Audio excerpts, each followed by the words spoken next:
નમસ્કાર મિત્રો, હેલો ગુજરાતી ન્યૂઝમાં ફરીવાર તમારું સ્વાગત છે મિત્રો। હાલ આવી ખબર જ્યાં મિત્રો કુલગામમાં સુરક્ષા દળોમાં 4 આતંકવાદીઓને ઠાર કર્યા છે।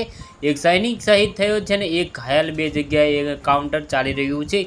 જે હા મિત્રો ઘટનાની સંપૂર્ણ માહિતી આપી દઈએ તો વિડીયોમાં અંત સુધી બનાવી રહેજો મિત્રો। જમ્મુ કાશ્મીરના કુલગામમાં બે વિસ્તારોમાં ચાલી રહેલા એન્કાઉન્ટરમાં સુરક્ષા દળોએ 4 આતંકવાદીઓને ઠાર કર્યા છે। સેના અને જમ્મુ કાશ્મીર પોલીસ વચ્ચે શનિવાર સવારથી સંયુક્ત ઓપરેશન ચાલી રહ્યું છે। તો સવારે મુદ્રા ગામથી સર્ચ ઓપરેશન શરૂ કરવામાં આવ્યું હતું।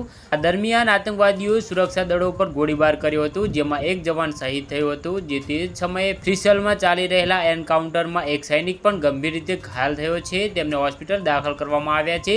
બપોર સુધીમાં ફ્રીસેલ ગામના ચિંગમ વિસ્તારમાં સુરક્ષા દળો અને આતંકવાદીઓ વચ્ચે અથડામણ શરૂ થઈ ગઈ હતી। સાંજ સુધીમાં 4 આતંકવાદીઓનો સામનો કરવામાં આવ્યો હતો। સેનાના અધિકારીઓએ જણાવ્યું કે ઓપરેશન હજુ પણ ચાલુ છે।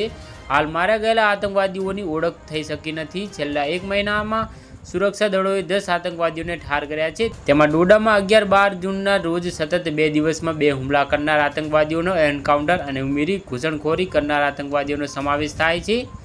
જો મિત્રો તમે અમારી ચેનલ પર નવા હોય તો વિડીયોને લાઇક કરી, શેર કરી, ચેનલને સબસ્ક્રાઇબ કરી દેજો। ધન્યવાદ।